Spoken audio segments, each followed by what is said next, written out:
Covid के बाद चीन के नए वायरस ने दुनिया में मचा दिया बवाल। भारत सहित चीन के कई पड़ोसी देशों में सैकड़ों लोग हुए बीमार। छोटे बच्चों को बना रहा शिकार। भारत में भी सामने आए मामले। दोस्तों, कुछ साल पहले कोरोना वायरस की त्रासदी दुनिया ने देखी है। ये वायरस चीन के वुहान से पूरी दुनिया में फैला था। चीन ने उस वक्त दुनिया को इसके बारे में नहीं बताया था। एक बार फिर से चीन के वुहान से ही नए वायरस की एंट्री हुई है। इसे मेटान्यूमो वायरस का नाम दिया गया है। इस वायरस के लक्षण भी कोरोना और जुकाम जैसे ही हैं। अब इसे लेकर पूरी दुनिया में हंगामा मचा हुआ है। भारत सहित दुनिया भर के देश अपनी स्वास्थ्य तैयारियों को मजबूत कर रहे हैं, क्योंकि भयंकर संख्या में मरीज बढ़ने की आशंका है। चीन के सारे पड़ोसी देश इसे लेकर सतर्क हैं। हालांकि ये वायरस उन लोगों में भी देखा जा रहा है जिनकी कोई ट्रैवल हिस्ट्री नहीं है। ये वायरस खास तौर पर छोटे बच्चों को शिकार बना रहा है। तो आइए जानते हैं इस वायरस से जुड़ी तमाम बातें और सावधानियां।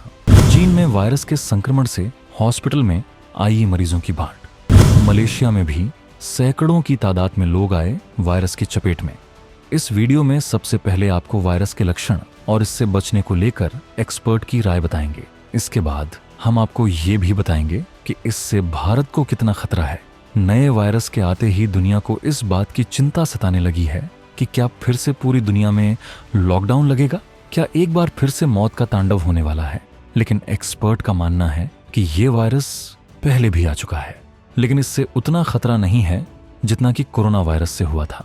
हालांकि ये भी वैसे ही फैलता है जैसे कोरोना वायरस या जुकाम फैलता है, और ये भी कोविड की वजह से उन्हीं लोगों को ज्यादा शिकार बनाता है जिनकी इम्यूनिटी बेहद कम होती है। ये छोटे बच्चों को ज्यादा शिकार बना रहा है। ऐसे लोग जो पहले से किन्हीं बीमारियों से ग्रसित हैं, उन्हें इससे खतरा भी हो सकता है।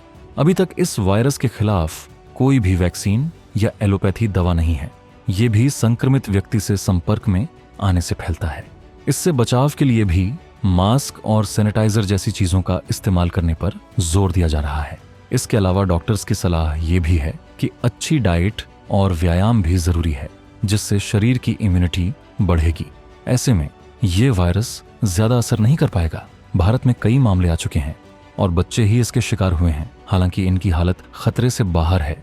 इस वायरस से पीड़ित होने पर भी शरीर दर्द, सिर दर्द, सांस लेने में परेशानी जैसे लक्षण होते हैं। जब ये वायरस ज्यादा जकड़ लेता है तो निमोनिया भी हो सकता है और ये खतरनाक हो सकता है। 2018 में भी ऐसे लक्षण बच्चों और बुजुर्गों में पाए गए थे। चीन को इस वक्त इस बात का खौफ सता रहा है कि इस वायरस के खौफ में कहीं दुनिया कुछ वक्त के लिए उससे संपर्क खत्म न कर ले, क्योंकि अगर ऐसा होता है तो इससे उसकी इकोनॉमी को तगड़ा झटका लगेगा। पिछली बार भी जब कोरोना वायरस आया था तो अमेरिका चीन पर बेहद गुस्सा था और हालत तो यहां तक आ चुके थे कि अमेरिका चीन पर प्रतिबंध लगा सकता था।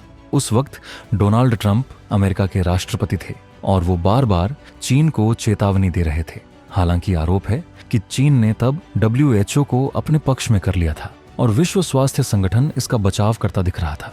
इसके बाद चीन बच गया था। इस बात का पुख्ता सबूत किसी को नहीं मिल सका था कि इसके पीछे वजह क्या थी। हालांकि कई ऐसे लोग तब मर गए थे जो इस वायरस के बारे में जानते थे। उस वक्त चीन पर यह आरोप भी लगा था कि चीन ने उन्हें मरवा दिया था। भारत ने इस मौके पर पूरी दुनिया को मदद की थी, चाहे वो वैक्सीन हो या दवाएं। भारत ने जमकर दुनिया को सप्लाई किया था। अमेरिका से लेकर दुनिया के तमाम देश भारत से ले रहे थे मदद। प्रधानमंत्री मोदी ने तब आपदा में अवसर का दिया था नारा। जब दुनिया कोरोना से जूझ रही थी, हर इंसान को मौत सामने दिख रही थी, तब भारत पूरी दुनिया की मदद को सामने आया था। अमेरिका भी भारत में दवाएं ले रहा था। प्रधानमंत्री मोदी ने तब आपदा में अवसर का मंत्र दिया था। इस वक्त भारत ऐसी तमाम चीजें बनाने लगा था जिसके लिए खुद वो दूसरों पर निर्भर रहा करता था। भारत में मास्क सैनिटाइजर का उद्योग खड़ा हो गया था। सबसे बड़ी दिक्कत इस बात की हुई थी कि ऐसे लोग जो दूर दराज रहकर काम करते हैं, उनके लिए घर जाने का कोई साधन नहीं बचा था। इसकी वजह से भारी संख्या में लोग पैदल ही निकल पड़े थे। ऐसे में बहुत से लोग हादसों का शिकार हो गए। इस आपदा के वक्त में भयंकर लोग मारे गए थे। पूरी दुनिया में लॉकडाउन लग गया था और पूरी दुनिया की इकोनॉमी बर्बाद हो गई थी। इस संकट से उबरने में कई सालों का वक्त लग गया और उस वक्त से कई उद्योग बर्बाद हो गए थे। कई कंपनियां आज भी उस संकट से उबर नहीं पाई हैं। आज भी कोरोना के वक्त पैदा हुई आर्थिक तबाही का असर मौजूद है। बहुत से लोगों ने इस मौके पर अपनों को खोया था।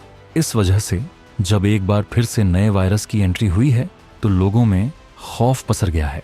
लेकिन एक्सपर्ट का मानना है कि ये कोरोना की तरह का ऐसा वायरस नहीं है जिसके बारे में कोई जानकारी न हो, और इस वायरस से पीड़ित व्यक्ति पर कोई बड़ा खतरा नहीं होता है।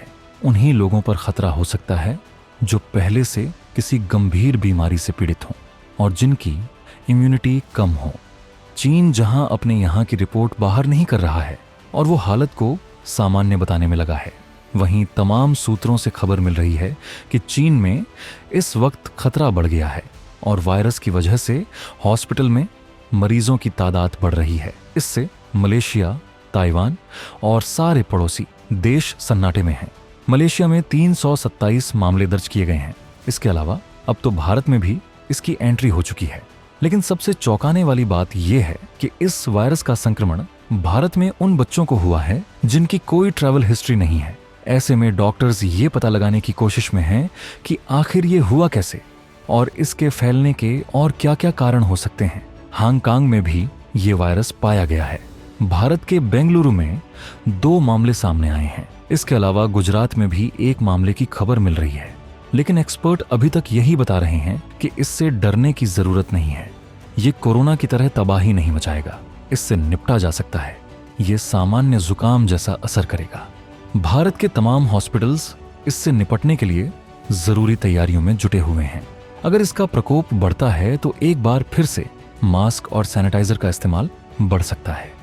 जब कोरोना आया था तब पूरी दुनिया को मास्क पहनने के लिए मजबूर होना पड़ा था। मास्क और सैनिटाइजर की बिक्री बढ़ गई थी। हर शॉप में, हर ऑफिस में इसका इस्तेमाल हो रहा था। अब फिर से वही देखने को मिल सकता है। तो दोस्तों, इसे लेकर आप क्या सोचते हैं? कमेंट में जरूर बताएं।